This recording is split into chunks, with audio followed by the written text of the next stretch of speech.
الرحمن الرحيم. السلام عليكم ورحمة الله وبركاته. النهاردة يا جماعة هنعمل حلقة. السلام عليكم ورحمة الله وبركاته. أهلا بكم في قناة عالم تصليح السعادة.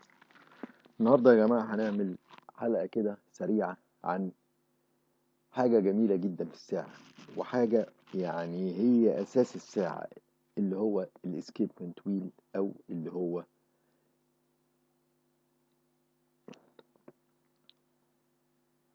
السلام عليكم ورحمة الله وبركاته. أهلا بكم في قناة عالم تصليح السعادة. ان شاء الله النهارده يا جماعه نعمل حلقه سريعه كده عن حاجه جميله جدا في الساعه، اللي احنا بنسميها بالبلدي شاكوش الساعه، اللي هي اسمها البالت فورك او الشوكه المسؤوله عن تهريب الطاقه من ال آه،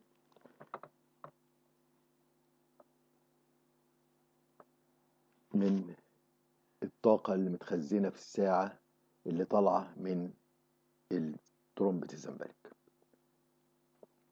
المسؤوله عن المسؤوله عن تهريب الطاقه، او تطلعها بكميه محدده كل شوية علشان الساعة تفضل مظبوطة من الطاقة المتخزنة في الساعة، اللي هي الطاقة الأساسية اللي طالعة من ترومبة الزمالك، اللي هي إيه؟ أهو اللي إحنا عارفينه دايما، كلنا عارفينه طبعا، شكله طبيعي أهو. هنكبر شوية.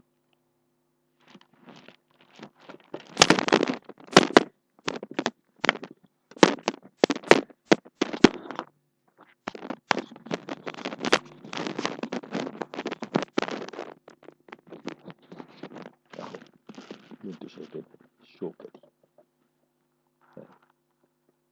اللي أنا بحركها،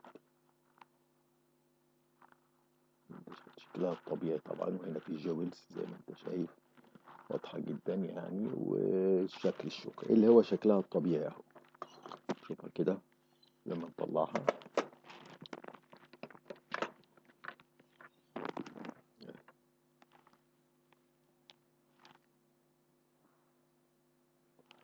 أو الشكل أهو، شكل مميز وموجود لغاية دلوقتي. الكلام ده طلع من 100 سنة وأكتر من 100 سنة وموجود لغاية دلوقتي. الأشكال بتختلف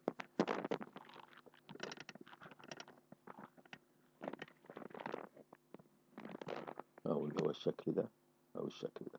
طبعا دول قدام جدا، لأن دول من ساعات بوكيت واتشز قديمة بتتنضف وتبقى يعني بتتنضف بتتنضف في محاليل معينة، وبتبقى كويسة جدا ونضيفة وزي الفل. شوف الأشكال، شوف ده شكل مثلا وده شكل، لكن ده ما كانش ده شكل نهائي جه موجود لغايه دلوقتي، حتى في الساعات الرولكس والساعات الكبيره وباتيك فيليب والحاجات دي والاي بي والساعات دي كلها. تعالوا نشوف كده تطويرها، عايزين نشوف كده لمحه تاريخيه عنها. شوف كده معايا، هوريكم حاجات. بص الكميه هنا، بص الكميه دي كلها، كل دي بلد فورك، كل دي اللي هي الشاكوش. بس شوف الاشكال مختلفه ازاي. اهو ده شاكوش، هنطلع كده حاجه حاجه اهو. شايف ده نفس الحاجه، وهتلاقي لازم ليه التيم من هنا كده اهو، زي ما انت شايف كده. ودول اللي هم بدل الجوز، ما كانش لسه الجوز موجودة، فاهي دول بقوا ايه، هم اللي بدل الجوز اللي انت شايفهم دول، حتتين مسمارين دول. ناخد دي مثلا، منظر جميل يا جماعة وصناعة رائعة اهو. نفس الحاجة، كان هي دي الصناعة كده، كان بيبقى فيه مسمارين اهم اللي انت شايفهم ده، وده بدل الجوز، وهم دول اللي بيخبطوا اهو. شكل تاني اهو، نفس الفكرة، كل حاجة بتتطور مرة واحدة وثبتت على كده اهو.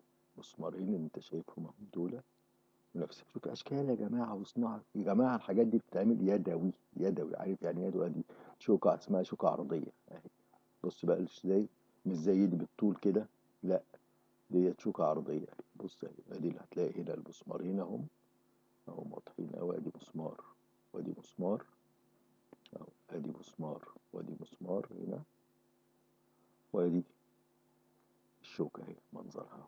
بص منظرها كده اهو.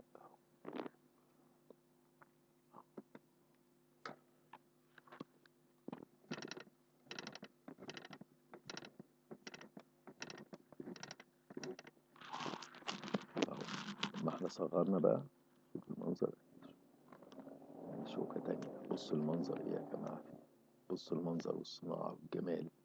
وهنا هو اهو قد ايه رفيعين اللي هم بدل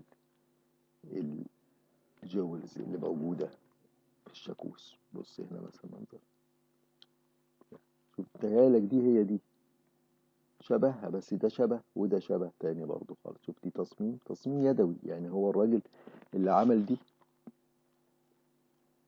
اللي عمل الشاكوش ده، لما جاي يفكر يعمل القعدة اللي فوق راح قال لك هنا اعملها ايه زي الهلال صغير كده، وهنا قال لك اعملها زي الهلال كبير. واحد تاني قال لك اهو هلال صغير برضه بس اكبر شوية من ده. يعني اشكال يا جماعة، علم وفن. بص الشوكة دي جميلة جدا، دي حاجة خفيفة خالص. بص المنظر، اشكال والوان، كل ده يا جماعة مصنوع يدوي، كل ده مصنوع يدوي.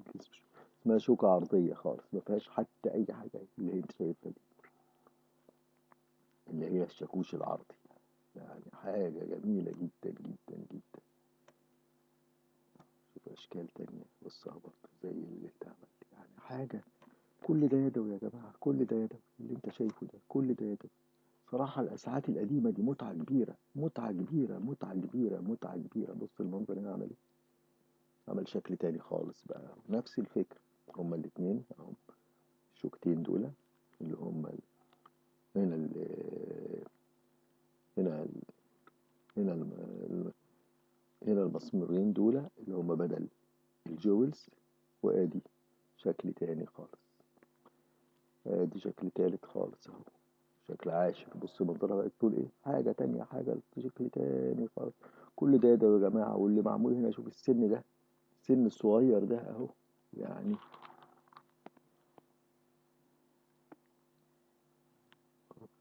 لما تشوف السن ده، بص السن ده قد ايه رفيع، هنا رفيع الطرف اللي هنا، وازاي الطرف اللي هنا رفيع. حاجة جميلة جدا جدا جدا. انا حبيت اوريكم حاجه كده بسرعه عن فن الساعات وتصنيع الساعات وجمال فن تصنيع الساعات وجمال الساعات وجمال الناس ودين الناس اللي عملت الحاجات، الشغل الجميل دوت وابتدعوا واخترعوا الحاجات دي كلها.